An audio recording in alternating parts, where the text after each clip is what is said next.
नम जय जिनेंद्र. माझं नाव अतुल निटवे.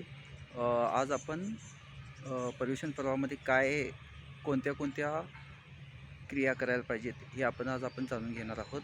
यामध्ये आपण पर्युषण पर्वामध्ये सर्वप्रथम आपली प्रातःविधी आवरून आपण शुद्ध सोवळ्याचे वस्त्र परिधान करून आपण मंदिरमध्ये जाऊन तिथं जिनेंद्र भगवंतांचा अभिषेक करायचा आहे.